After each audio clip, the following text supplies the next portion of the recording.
Halo semuanya, perkenalkan nama saya Yunki Anggreni Harianja dari Sekolah SMA Negeri 16 Batam, kelas 11 IPS 5. Di sini saya akan membuat video tugas sejarah wajib yang berjudul Perlawanan Rakyat Indonesia terhadap Penjajahan Bangsa Barat. Yang pertama, Perang Diponegoro. Sejarah singkat Perang Diponegoro. Perang Diponegoro atau Perang Jawa merupakan perang besar dan berlangsung selama 5 tahun dari tahun 1825 sampai 1830. Perang ini dilatar belakangi oleh kebencian rakyat Jawa terhadap Belanda atas penindasan yang terjadi di tanah Jawa.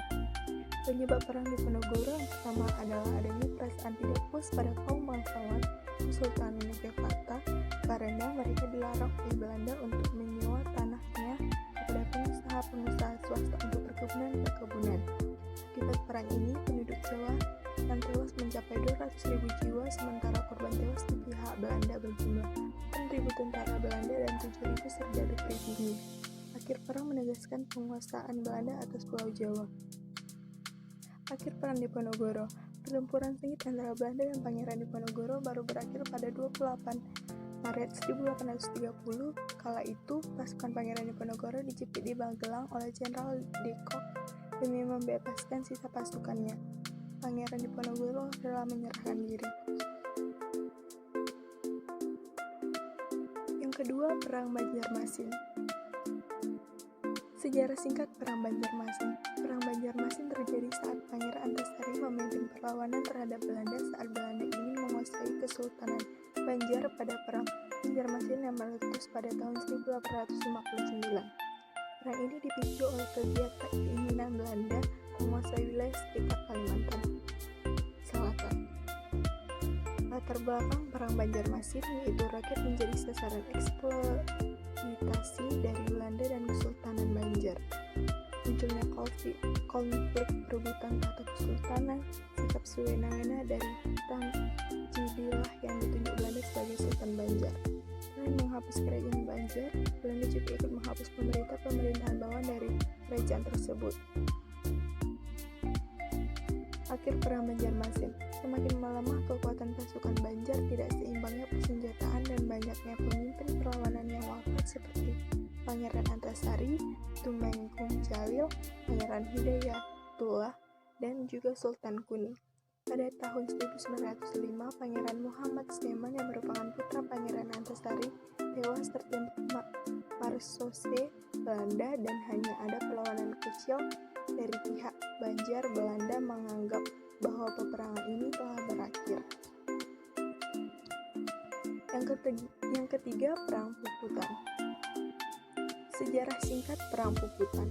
Perang Puputan Margarana di Bali diawali dari kegiatan Belanda mendirikan Negara Indonesia Timur atau NIT.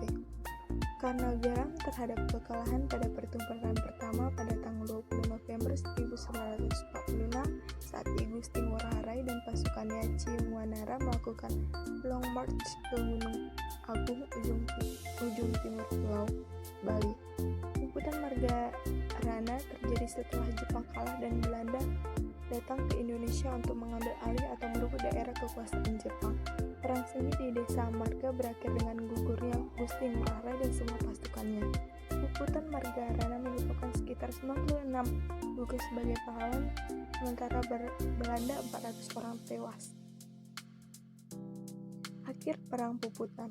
Pada 20 November 1946 di Desa Margangurah, pasukan Rai dan pasukan Belanda bertemu sampai akhirnya terjadi pertempuran yang sulit.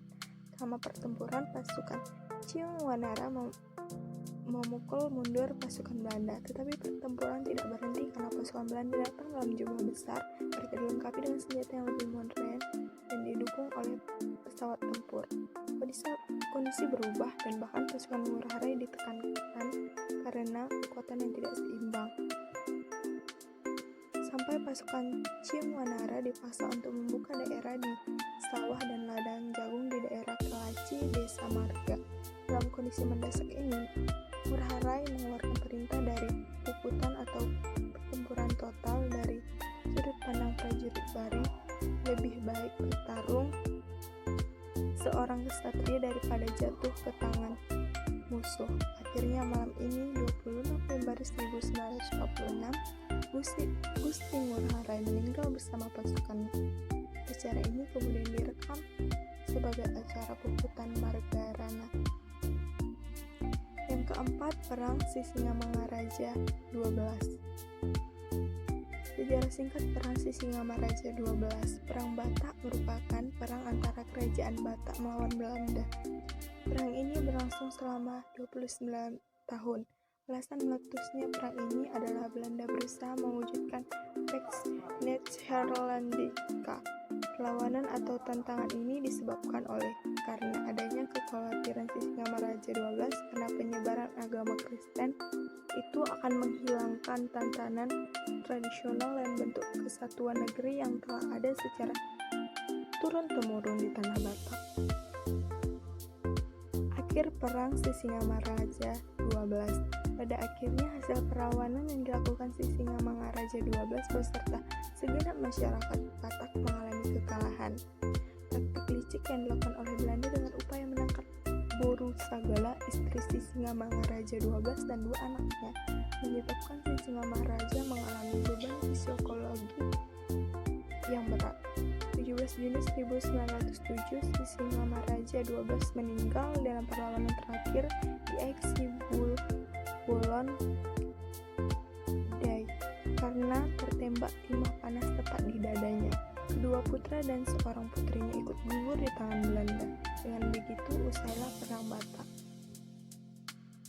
Yang kelima, Perang Aceh menghadapi VOC.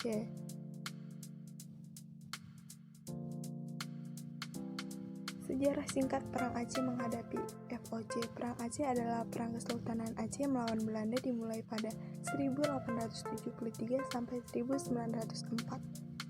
Kesultanan Aceh menyerah pada 1904, tapi perlawanan rakyat Aceh dengan perang gerilya terus berlanjut.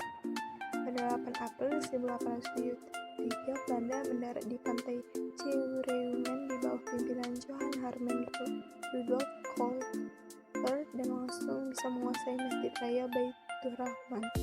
Fowler saat itu membawa 3.198 tentara, sebanyak 1.608 diantaranya para perwira.